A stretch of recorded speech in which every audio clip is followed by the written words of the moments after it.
Oferecimento: Cartório Fujiwara, 43-3343-4645, Londrina, Paraná.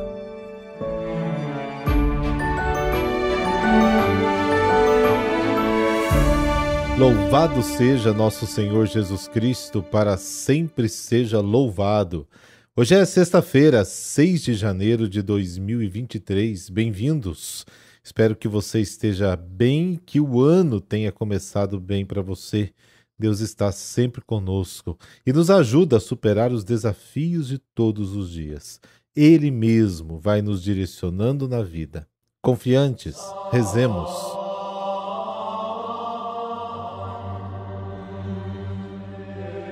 Pelo sinal da Santa Cruz, livrai-nos Deus, nosso Senhor, dos nossos inimigos.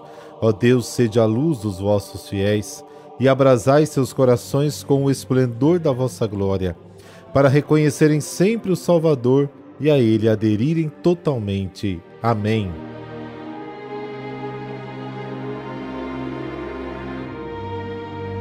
Marcos, capítulo 1, versículos de 7 a 11.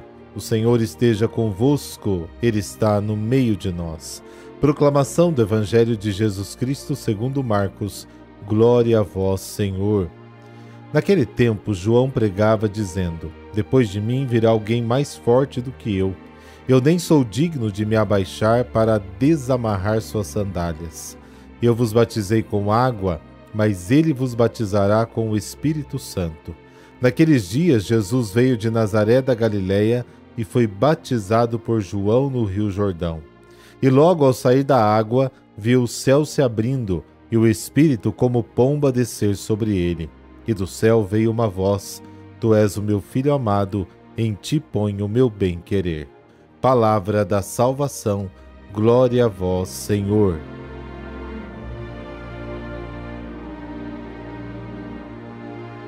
Jesus e João Batista não são simplesmente colocados um ao lado do outro, mas confrontados. João declara que Jesus é mais forte do que ele e se reconhece indigno até de ser o seu escravo, desamarrar as suas sandálias. Os respectivos batismos também são comparados. João imerge os homens na água do Jordão, Jesus os imerge no Espírito de Deus. O Batista antecipa o anúncio de Cristo e prefigura sua vida, uma vida pobre e coerente até o martírio. Os judeus esperavam um derramamento do Espírito para o fim dos tempos, como está em Joel capítulo 3. Conectando com a purificação pela água, Ezequiel capítulo 36, Jesus nos batiza no Espírito Santo, que significa a vida de Deus. O desejo abismal que Deus colocou no homem é ter um desejo por ele. No batismo, ele o preenche com o dom de si mesmo. Os padres da igreja ensinavam: Deus sitit, Deus deseja ser desejado. A breve anotação biográfica no versículo 9 evoca a plena humanidade do Messias e suas origens humildes. Ninguém esperava o Messias de uma aldeia obscura da Galileia. Recordemos a exclamação de Natanael, que a gente viu ontem: pode vir alguma coisa boa de Nazaré? E ninguém esperava um Messias que passaria por um batismo de penitência. E, no entanto, é neste Filho da Galileia que se torna presente a ação salvífica definitiva de Deus para todos. Os céus, que parecem separar hermeticamente a morada de Deus e a dos homens, rasgam-se e o poder de Deus invade Jesus de Nazaré. Assim, nele se reconciliam o céu e a terra, Deus e a humanidade. Jesus surge da água para encontrar o Espírito que desce até ele. O acontecimento recorda Isaías capítulo 61, que diz o seguinte: O Espírito do Senhor Deus está sobre mim, porque o Senhor me ungiu, enviou-me a levar a boa nova aos pobres, a curar as chagas dos corações quebrantados e proclamar a liberdade para escravos, livramento da prisão. A imagem do Espírito, que desce em forma de pomba, evoca a ternura amorosa do Pai, que se inclina sobre o seu Filho amado como a pomba se aproxima dos seus pequeninos esvoaçantes. Você pode ver um episódio inspirado em Gênesis capítulo 1, o Espírito que interveio na primeira criação e no restabelecimento da humanidade depois do dilúvio. Intervém aqui para operar a nova criação. No batismo de Jesus começa a história do mundo novo. Uma nova voz se sobrepõe à de João, que gritava no deserto. A voz do céu reconhece e certifica que Jesus é o Filho único de Deus. Salmo 2. O servo, Isaías 42. E a vítima que será sacrificada a Deus na montanha, Gênesis capítulo 22. As referências do Salmo 2, Isaías 42, Gênesis 22 são particularmente esclarecedoras. Jesus e a comunidade cristã primitiva gostavam de se referir a estas grandes profecias para tirar delas a verdadeira imagem do Messias, servo amado por Deus e perseguido pelos homens, fiel ao Senhor e solidário com o seu povo até o ponto de, levando os pecados de todos, expiá-los, morrendo na cruz de onde ele reina. É nesta perspectiva que Jesus é proclamado meu Filho amado. O batismo de Jesus, portanto, aponta para a cruz. Em Marcos, capítulo 10, a morte de Jesus na cruz é chamada de batismo. João declara, após mim virá um mais poderoso do que eu. Jesus é o mais forte que esperamos, mas vem com a força de Deus que é amor e extrema franqueza. O amor de fato despoja-se e entrega tudo ao dom de si mesmo, solidariza-se conosco, faz-se servo dos irmãos. Como qualquer estranho, ele se alinha com os pecadores e é batizado. Este último na fila é nosso Senhor Jesus Cristo, nosso Senhor e Salvador. Ninguém jamais teria pensado em um Deus dessa maneira. Sua solidariedade conosco o levará muito longe, até sofrer nossa morte conosco e sofrer por nós. O antigo Adão levantou-se para arrebatar a igualdade com Deus, ser igual a ele, e acabou caindo na morte. O Filho de Deus desce, se humilha até a morte e é ressuscitado para uma nova vida na glória. Jesus, o novo Adão, faz uma escolha oposta do antigo.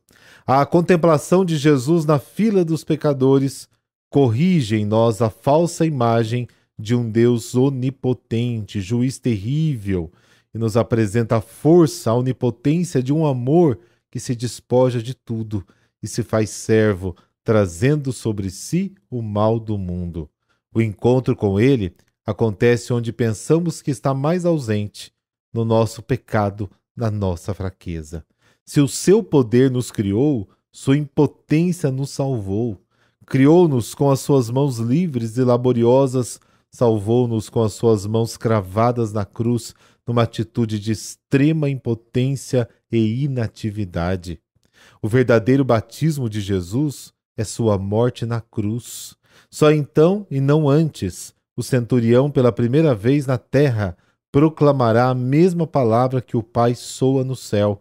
Verdadeiramente este homem era o Filho de Deus. Marcos capítulo 15. Aqui é dada toda a estrutura do caminho de Jesus e do cristão, um caminho inverso ao de Adão. Filipenses capítulo 2. O caminho da humilhação que leva à exaltação. É a lógica de todo o evangelho. O primeiro será o último de todos e o servo de todos. Marcos capítulo 9.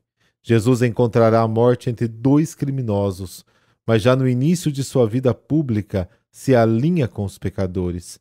Este é o lugar de Jesus, e este deve ser o lugar do cristão, que a partir do encontro com Jesus, da sua experiência com ele, é puxado pela mão salvadora do Senhor, se levanta de todas as dificuldades da sua vida e segue o seu caminho, como gente que foi salva.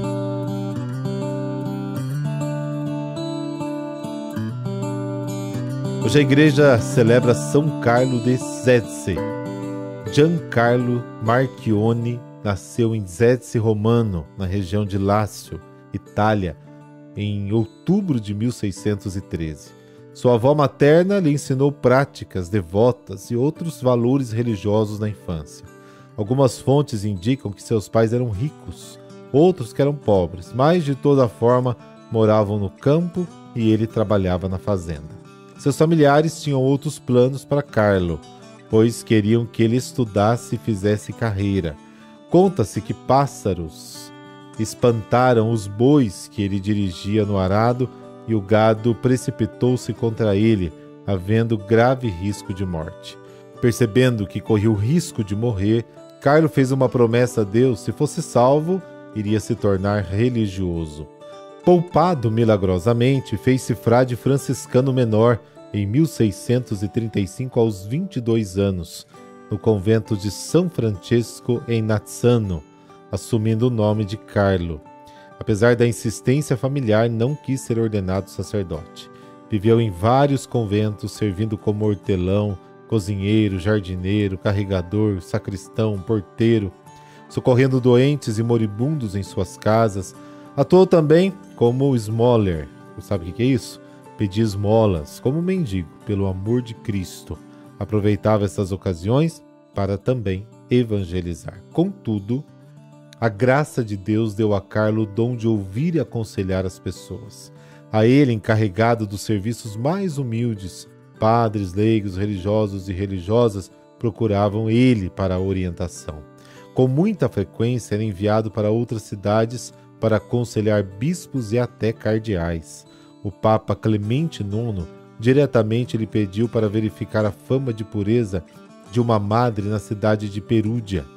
Ele também era muito estimado em toda a região do Lácio, e famílias nobres dali e depois de Roma o elogiavam e buscavam seu conselho, assim como os papas Inocêncio X, Clemente IX e Alexandre VII. Muitas pessoas lhe pediram que redigisse indicações de como orar melhor e crescer em santidade, e ele publicou um folhetim que lhe causou diversas dificuldades, pelo que quase foi expulso da comunidade. Por fim, os superiores se convenceram de sua sinceridade e pureza e lhe permitiram continuar escrevendo.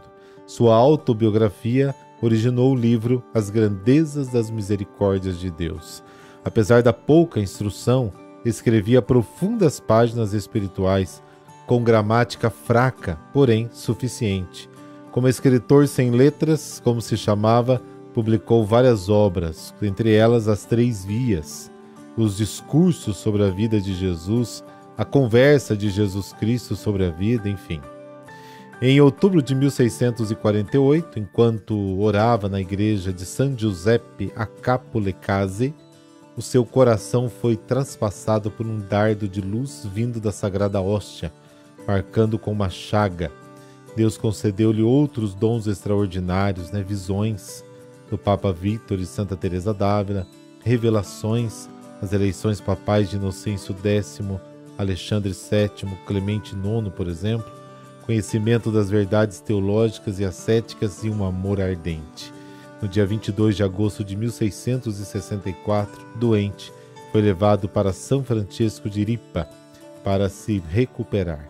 Aí passou seus últimos anos. O Papa Clemente IX o chamou no seu próprio leito de morte, pedindo-lhe a bênção, não muito antes de os dois morrerem.